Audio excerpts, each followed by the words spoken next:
Y mientras ellos suben, dejadme que os haga algunas preguntas. ¿Alguien recuerda la predicación de la semana pasada? No entera, quizás, solo el tema. ¿Alguien recuerda el tema de la semana pasada? Amén. El Señor me anima. Al menos una persona se acuerda. ¿Sellados, pero con qué? Vale, bueno, entonces ya me quedo tranquilo. Algo sirve lo que hacemos, gracias Tony. Sellados con el Espíritu Santo. Y vimos, ¿verdad?, cómo eso nos anima, nos alegra, nos asegura esa salvación y pues un poco nos ayuda a tirar adelante. Ahora, ¿esta semana ha sido diferente para ti? Después de lo que hablamos la semana pasada, ¿has notado alguna diferencia? ¿Has sido mejor que otras? ¿Has vivido con más fe, más esperanza? ¿Has vivido más seguro?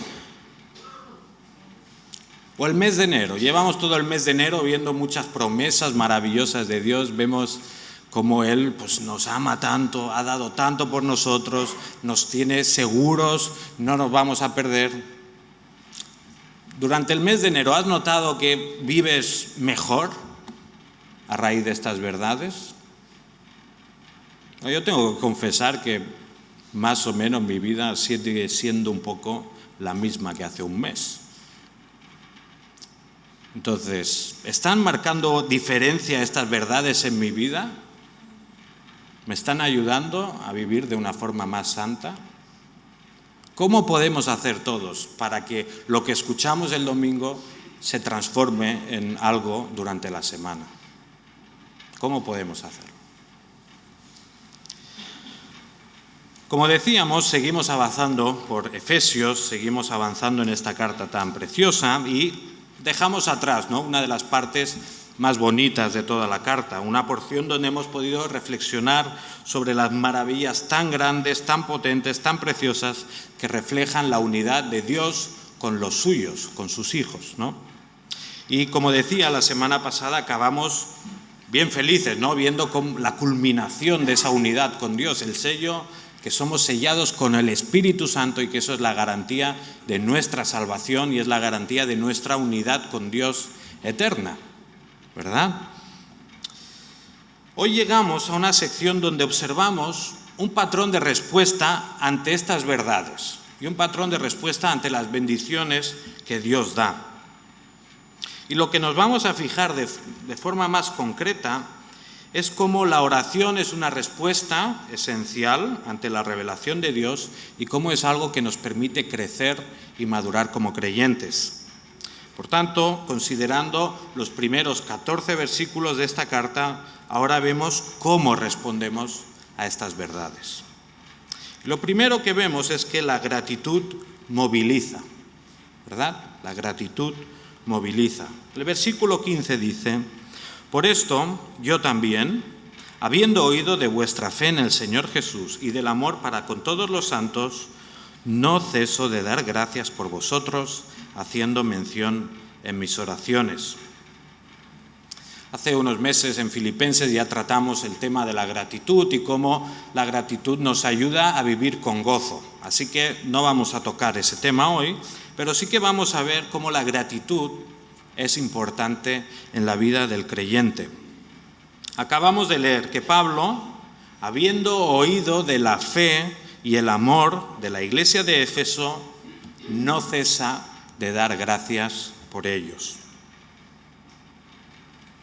Otro domingo más, estamos ante una verdad muy evidente, estamos ante algo muy básico, pero es algo que no podemos ignorar. Cuando Pablo recibe buenas noticias, su primera reacción es la de dar gracias a Dios. Bueno, hay muchos ejemplos de gratitud en las Escrituras. Seguro que recordáis la conversión de Lidia, ¿verdad? En Hechos 16, como Pablo va a Filipos con su equipo, allí conocen a Lidia, les predica el Evangelio, el Señor abre su corazón para que responda ante el Evangelio, se bautiza Lidia y luego ¿qué dice? ¿Qué hace Lidia? Dice, bueno, si consideráis que soy creyente, venid a mi casa. O sea, Lidia está tan agradecida por lo que acaba de pasar que decir, ven a mi casa, ¿verdad? Está agradecida, entonces les invita a venir. Otro ejemplo de gratitud, vemos al rey David en 2 de Samuel 7, cuando ya el Señor lo ha establecido en Israel, más o menos hay paz, más o menos está ya bien instalado, tiene su palacio. ¿Y qué surge en David? Gratitud, ¿no? Ay, Señor, me tiene aquí, qué bonito. Pero dice, voy a hacerle un templo, ¿verdad? Como David está agradecido, voy a hacerle un templo. Pero fijaos hasta dónde llega la gratitud, que el Señor le dice, no, tú no me vas a hacer un templo. Y que David se frustra, joder, con lo bonito que lo quería hacer. No, David, como está lleno de gratitud, dice, bueno, no lo hago yo, pero voy a empezar a recopilar los materiales, voy a empezar a mover la gente, a organizar las cosas para que mi hijo Salomón pueda construir el templo, ¿verdad? La gratitud moviliza, la gratitud nos lleva a responder de alguna manera, a hacer algo.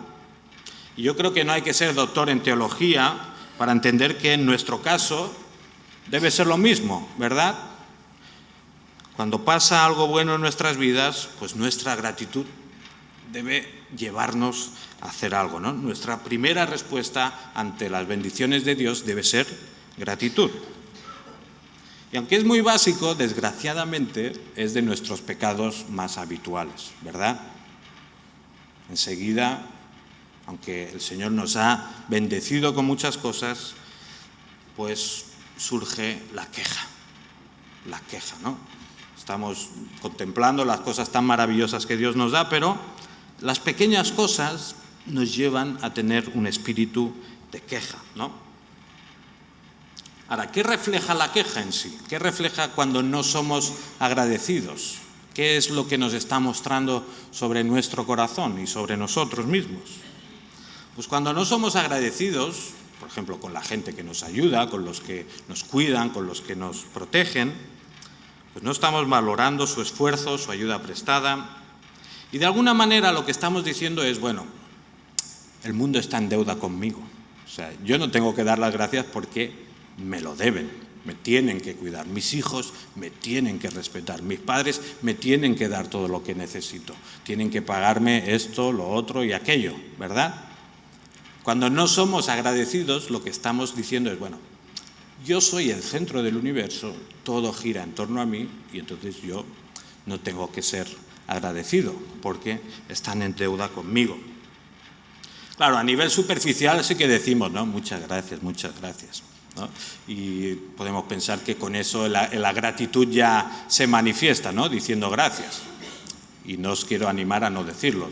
Decir gracias que sobre, digamos. Decir gracias un montón, ¿no? Pero decir unas palabras no significa ser agradecido, ¿verdad?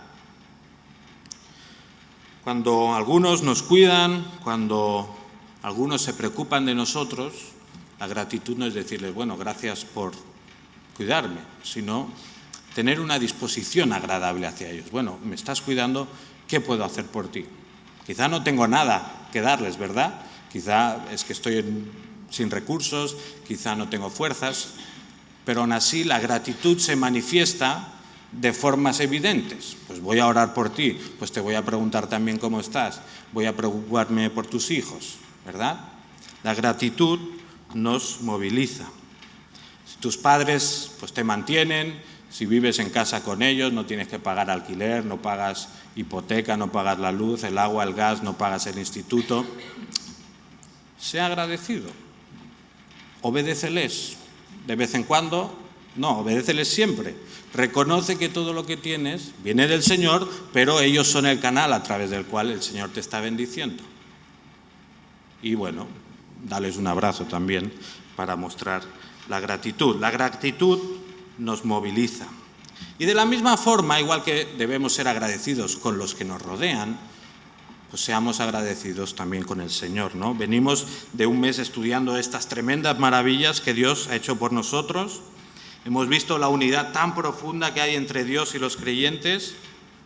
Pues respondamos con gratitud.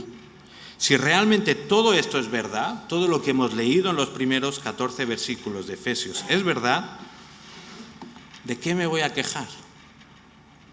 ¿No? Si Dios me ha sellado con el Espíritu Santo, me ha garantizado que algún día estaré allí con Él. ¿Por qué voy a vivir instalado en la queja? ¿Por qué me voy a enfadar por cualquier tontería? ¿Por qué me voy a enfadar si es que ese no me ha saludado como yo quería? Me ha dado el beso, pero me lo ha dado muy rápido. ¿Por qué no demostramos gratitud en todo? Si las promesas de Efesios son ciertas, y lo son, entonces seamos agradecidos y demostremos ese agradecimiento, ¿no? Dejemos que la gratitud nos movilice. Y esto es lo que vemos en el texto, en Pablo, ¿no? Él recibe las buenas noticias de la fe de los hermanos en Éfeso y entonces da gracias a Dios por ellos. Pero no solo da gracias, sino que lo que vemos a continuación es que Pablo les dice que está orando por ellos. O sea, de alguna manera la gratitud que Pablo siente por su fe le lleva a apartar tiempo, pensar en sus necesidades y dedicarse a orar por ellos, ¿verdad? Me imagino que Pablo era un hombre muy ocupado, como lo somos todos nosotros. Entonces, apartar tiempo para orar era un sacrificio. Entonces, la gratitud de Pablo le lleva a orar por los efesios. Y a partir del versículo 17, vemos los motivos por los cuales Pablo ora por la iglesia de Éfeso. Y si los observamos atentamente, nos vamos a dar cuenta de que estos motivos de oración quizá no son los típicos que tú y yo solemos tener, ¿verdad? Cuando pensamos, oye, hermano, ¿por qué puedo orar? Pues mira, necesito trabajo, necesito salud, necesito esto y lo otro. Y está bien, el Señor nos llama a orar por estas cosas. Pero rara vez oramos, oye, ora para que yo crezca en el Señor. Ora para que pueda entenderle mejor, para que le pueda conocer mejor, para que me maraville de Él, ¿verdad? En cambio, si leemos el Nuevo Testamento, veremos que estas oraciones son las más habituales. Si leemos todas las cartas de Pablo, veremos que constantemente está orando, oye, danos sabiduría, Señor, danos espíritu, danos conocimiento. Esto es lo habitual, ¿no? Vemos que Pablo no está orando para que los efesios estén más sanos, no está orando tampoco para que tengan mucho dinero ni que tengan trabajos estables, ni siquiera está orando para que no sufran persecución o no sean marginados por su fe. En el versículo 17 vemos que Pablo pide para que el Dios de nuestro Señor Jesucristo, el Padre de la gloria, os dé espíritu de sabiduría y de revelación en el conocimiento pleno de Él. Como decía Pablo, esto no significa que Pablo no orara por esas cosas, ¿verdad? Y tampoco Pablo está aquí orando para que el Señor les dé el Espíritu Santo, porque ya vimos la semana pasada que todos los creyentes, los que han creído en Jesús, son sellados con el Espíritu Santo. Así que cuando aquí habla de que el Señor os dé espíritu de sabiduría, está hablando de que el Señor de alguna manera les haga abrir más los ojos del alma, abrir los ojos del corazón, entender mejor quién es Dios, comprender su grandeza. Eso es lo que necesitaban. Y lo interesante es que estas peticiones son para creyentes. Quizá uno podría pensar, bueno, no, Pablo está pidiendo para que se conviertan, para que pasen de la oscuridad a la luz, para que finalmente conozcan al Señor y entreguen su vida a Él. Pero no, Pablo estos temas los está orando por los creyentes que hay en Éfeso. Las peticiones de Pablo son para una iglesia, un grupo de creyentes que está comprometido con el Señor, que ya ha entregado su vida a Él, que están sufriendo por Jesús. Y Pablo pide que el Señor les dé espíritu de revelación, que le conozcan mejor, que crezcan en Él. Y esto sin duda nos lleva a entender que aunque nosotros ya hayamos creído en el Señor, aunque ya hayamos empezado la carrera de la fe, todavía necesitamos seguir creciendo. Todavía necesitamos que el Señor actúe en nuestras vidas, que nos dé espíritu de revelación, espíritu de conocimiento, espíritu para entenderle mejor. Lo que vemos es que como creyentes tenemos margen para crecer en oración. Y vamos a ver entonces dos temas, dos peticiones de Pablo en cuanto a los creyentes, ¿no? Dos cuestiones por las que los creyentes tenemos que orar. La primera petición es que podemos pedir para que Dios nos dé mayor entendimiento sobre nuestra esperanza y sobre nuestra herencia. Empiezo leyendo otra vez en el versículo 16. Dice: no ceso de dar gracias por vosotros, haciendo mención en mis oraciones, para que el Dios de nuestro Señor Jesucristo, el Padre de la gloria, os dé espíritu de sabiduría y de revelación en el conocimiento pleno de Él, habiendo iluminado los ojos del corazón, para que sepáis cuál es la esperanza de su llamamiento y cuál la riqueza de la gloria de su herencia en los santos. Herencia, gloria, esperanza, riqueza. ¿De dónde nos suenan todas estas cosas? Bueno, son las que acabamos de ver en los versículos de antes, en los primeros 14, ¿verdad? A lo que ha escrito en esos versículos, a toda esa gran explicación doctrinal del principio de la carta, donde Pablo se ha explayado, donde nos ha dado noticias tan buenas y maravillosas, a eso Pablo le añade algo, ¿no? Ahora, todas esas verdades que hemos visto al principio casi que son difíciles de creer, ¿no? ¿No te parece difícil de creer que el Señor te ama tanto? Bueno, quizá no, ¿eh? Pero ¿no te parece, cuando observas tu vida, cuando te ves a ti mismo, cuando realmente eres honesto y dices: Señor, ¿cómo puedo ser así? ¿No? Y la siguiente pregunta es: Señor, ¿cómo me puedes amar tanto? ¿Cómo puedes amarme tanto que enviaste a tu Hijo Jesús a morir por mí? Todas estas verdades de Efesios son, de alguna manera, si somos honestos, difíciles de creer para nosotros. No encajan, ¿verdad?, con nuestra experiencia a veces. Casi que podríamos pensar que al final Dios se va a cansar de nosotros. Es que qué pesados, otra vez enfadados, otra vez descontentos, otra vez ha caído en esto, otra vez ha caído en lo otro, ¿no? Y casi que podemos decir: Señor, esto no me lo creo, ¿no? También podría ser que entendamos por un tiempo estas verdades que hemos estado estudiando, ¿no? Que nos alegren, que nos den gozo temporal, pero que luego ese gozo se vaya diluyendo, ¿no? Que sí, me afectaron un día, estaba maravillado, era mi primer amor como creyente, pero con el tiempo ya es que no sé, no tienen el mismo efecto en mi vida. La Semana Unida de Oración hablaba de los argentinos. No sé si os habéis enterado de que Argentina ganó el Mundial de Fútbol. No sé si queda alguien en esta sala que no lo sepa. Bueno, en Argentina sí que se han enterado un poco. Y hablábamos de cómo cuando ganaron el Mundial explotaban de gozo, ¿verdad? Tú veías las imágenes ahí de Buenos Aires. Aquí no, los de aquí se portaron bien, pero allí, pues eso, se juntaron millones de personas, se subían a las farolas, se subían al obelisco, se subían donde podían, se tiraban de los puentes, porque estaban llenos de gozo, ¿verdad? Ahora, si ahora mismo fuéramos allí otra vez, a las mismas personas que hicieron eso, les preguntáramos sobre: oye, ¿cómo está tu gozo hoy? ¿Qué creéis? ¿Creéis que todavía estarían igual, con la misma ánimo? Quizá algunos sí, no lo sé, pero la mayoría habría vuelto ya a la realidad y se habría dado cuenta, pues, que un mundial no paga las facturas, ¿verdad? Que un mundial no me da trabajo, que un mundial no arregla los problemas de mi familia.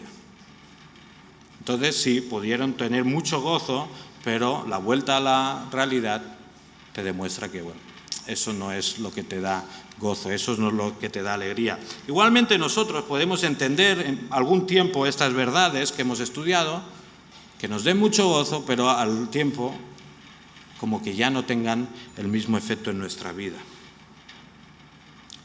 Por otro lado, también puede ser que las dificultades de nuestra vida son las que nos hacen dudar, ¿verdad?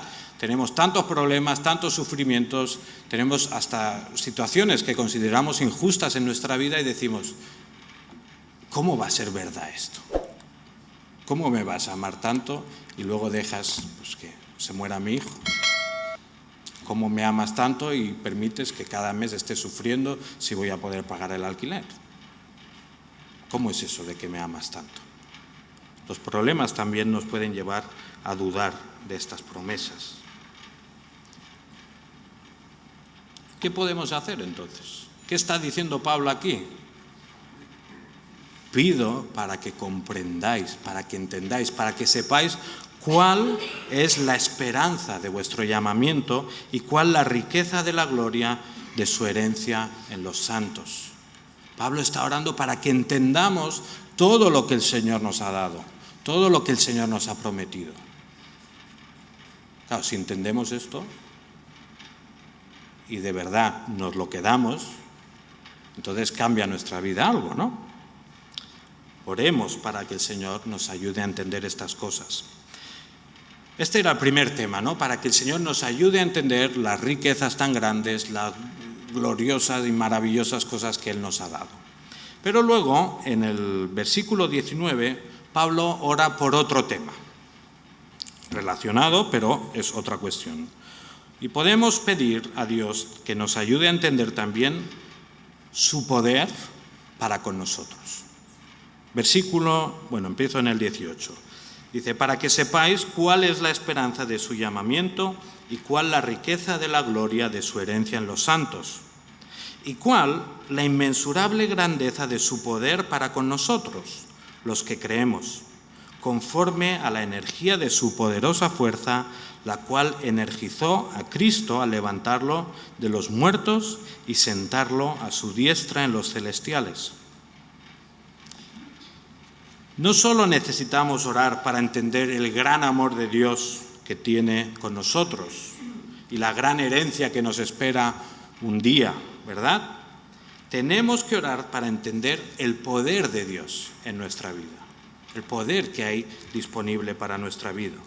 En el caso de la iglesia de Éfeso, ya hemos dicho, ¿no?, varias veces que era una iglesia pues que no lo tenía fácil. Era una iglesia y eran unos creyentes que necesitaban luchar contra el pecado, necesitaban luchar contra la oposición a Dios en su ciudad. Y como ya dijimos, era posible que esta iglesia se sintiera pequeña, ¿no?, en medio de una ciudad tan grande, tan poblada, tan llena de pecado, ¿no? Es posible que un creyente allí se sintiera pequeño, que dijera, bueno, yo es que no voy a resistir toda esta presión, yo no voy a poder enfrentar a la tentación del pecado, o sea, no voy a poder. Pablo les quiere recordar un momento. ¿Sabéis el poder que hay con vosotros? ¿Sabéis el poder que asegura vuestra herencia hasta que lleguéis a ellas? Este poder que dice Pablo no es otro que el que levantó a Cristo de entre los muertos. El mismo poder que resucitó a Jesús es el que hay disponible para los creyentes, el que está trabajando en nosotros. Ahora, ¿cuán grande es este poder? ¿Cómo de grande es el poder que levantó a Cristo de entre los muertos? Bueno, yo no sé si lo podemos entender del todo, yo no lo entiendo del todo, pero voy a intentar explicarlo. Ahora, lo que voy a decir es una ilustración, no está en la Biblia, ¿de acuerdo? Que nadie recorte el vídeo. Armando, no cortes el vídeo y cuelgues cosas raras, ¿eh? Esto es una ilustración que me he inventado yo y que no sé si va a funcionar. Imaginaos que Jesús vino a la tierra, eso es verdad, ¿vale? Jesús vino a esta tierra, pero imaginaos que Jesús aquí en la tierra dice, bueno, yo voy a pagar por vuestro pecado, ¿vale? Vuestra culpa la voy a cargar yo, ¿de acuerdo? Y imaginaos también que en la tierra hay una escalera que va hacia el infierno, ¿de acuerdo? Es todo, no existe esta escalera, no la busquéis, pero es todo imaginación. Bueno, imaginaos que Jesús dice eso, yo voy a pagar por vuestro pecado y yo voy a bajar por esa escalera, ¿vale?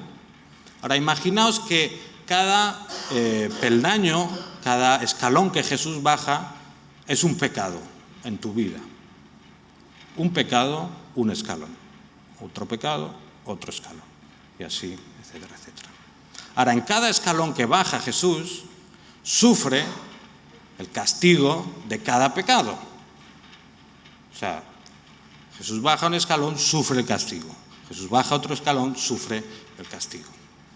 Ahora, imaginaos, pues Jesús caminando, bajando esas escaleras, una a una, sufriendo cada uno de mis pecados. Miles. Y luego los tuyos. Luego los del que tienes al lado. Y en cada escalón sufriendo cada castigo, sufriendo cada pecado. Ahora imagínate lo mismo con millones de personas. ¿Cómo llegaría Jesús a ese último escalón?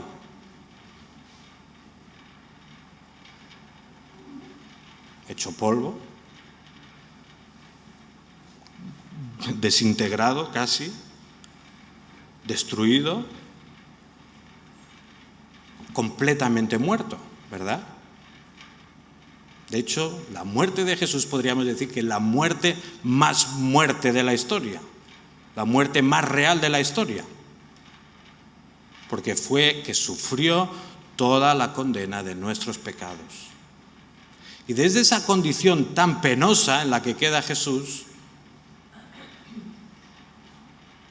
el poder de Dios le levanta de entre los muertos, le resucita, le da vida de nuevo. Y no solo eso, sino que lo exalta hasta lo sumo. El que estaba en lo más bajo que se puede estar, por el poder de Dios, resucita y es exaltado hasta lo más alto. O sea, poder impresionante, ¿verdad? El poder de Dios para resucitar a Jesús de entre los muertos fue tremendo. Pues ese poder es el que está disponible para nuestras vidas. Ese poder es el de Dios para con nosotros. Ese poder es el que asegura nuestra herencia hasta el día que vengamos, o que Jesús venga, o que nosotros vayamos con Él. El poder que levantó a Cristo de entre los muertos es el poder que trabaja en nuestra vida.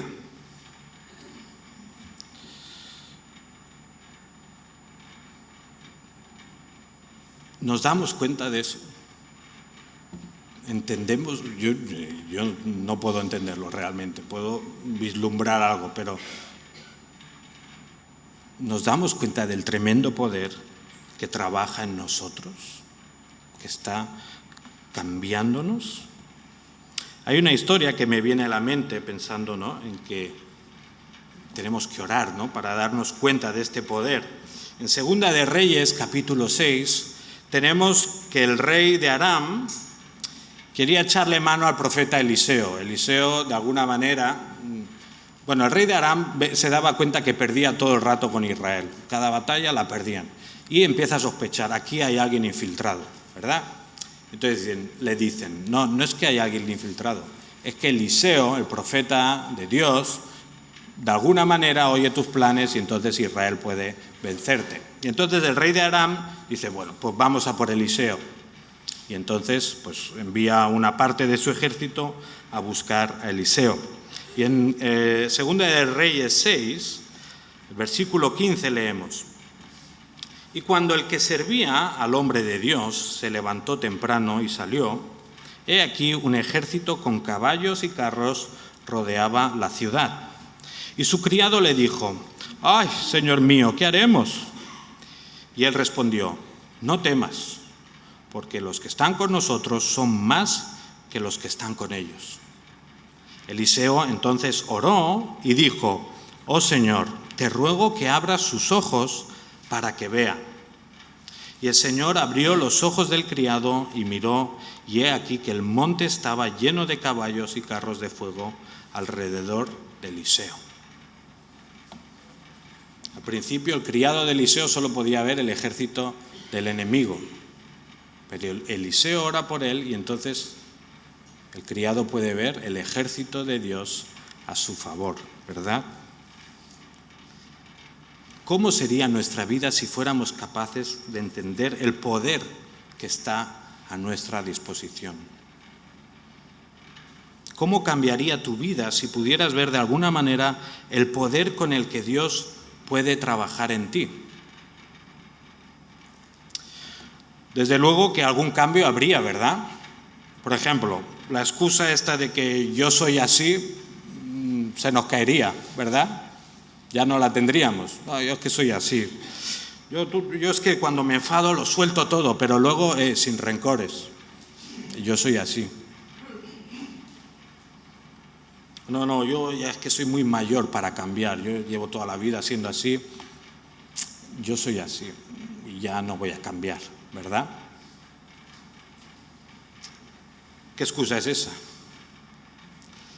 ¿Qué estamos diciendo cuando usamos esa excusa para justificar nuestro pecado? Bueno, pues estamos diciendo, si nos aferramos al yo soy así, lo que estamos diciendo a Dios y al mundo es que Él es incapaz de cambiarnos. Él no tiene el poder para hacerlo. Cuando me excuso en el yo soy así, lo que estamos diciendo es que el poder que levantó a Jesús de entre los muertos y lo exaltó hasta lo sumo no es suficiente. Hace falta algo más para cambiarme. Es ridículo, ¿no? Pero ¿cuántas veces recurrimos? No, yo es que soy así. Yo soy así. Bueno, el infierno está plagado de gente que va con una camiseta que dice yo soy así. ¿No tendríamos que acostumbrarnos a lo contrario? Decir, yo era así, pero Dios me ha transformado. ¿No? Yo era un rencoroso, pero Dios me ha hecho perdonador. Yo era egoísta, pero Dios, con su poder, me ha hecho generoso. Yo era glotón, pero el poder de Dios me ha dado dominio propio. Yo era un mal hablado, pero el poder de Dios me ha dado control sobre mi lengua. ¿Cómo cambiaría nuestra vida si fuéramos conscientes de que el mismo poder que levantó a Jesús de entre los muertos es el mismo que trabaja en mi vida y me puede transformar? ¿Cómo cambia tu vida al saber que le puedes decir que no al tabaco? Le puedes decir que no al alcohol. Le puedes decir que no a la pornografía.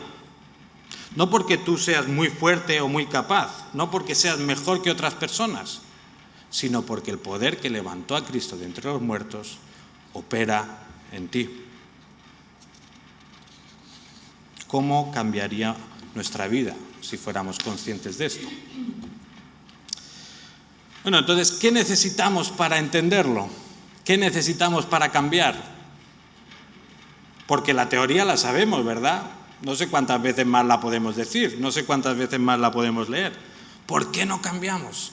¿Por qué sigue ahí esa raíz que nos tira para atrás?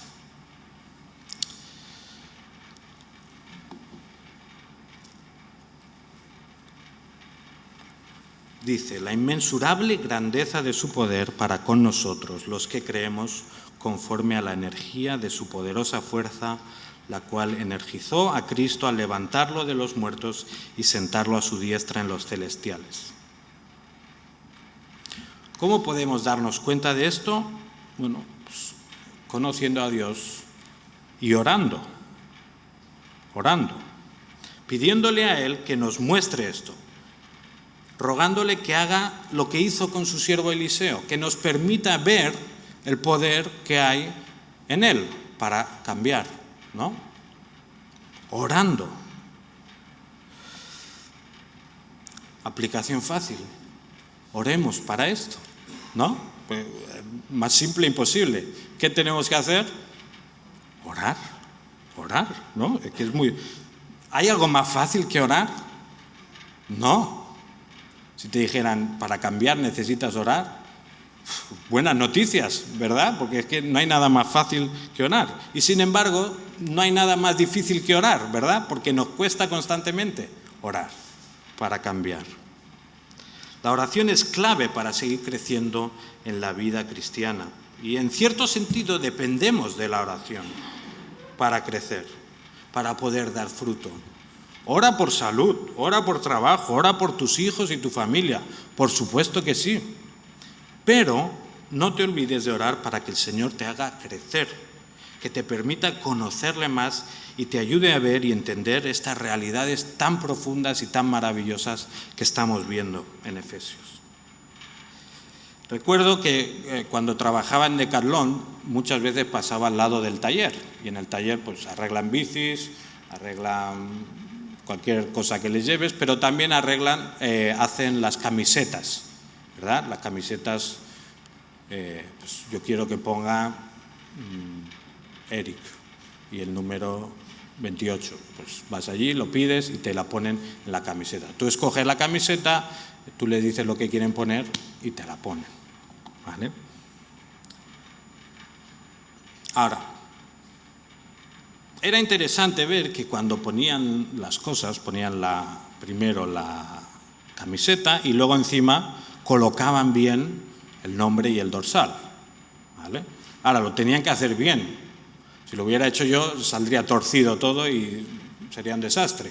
Entonces, cuando ponían la camiseta, se preocupaban de que quedara bien centrado, de que estuviera ni muy arriba ni muy abajo, que no hubiera nada en medio luego para que... ¿Entendéis, no? Cuando ya estaba todo bien colocado, ¿qué hacían? Se bajaba la plancha esta, apretaban bien y entonces quedaba impreso en la camiseta. Bueno, nuestra vida cristiana, en parte, se parece algo a este proceso.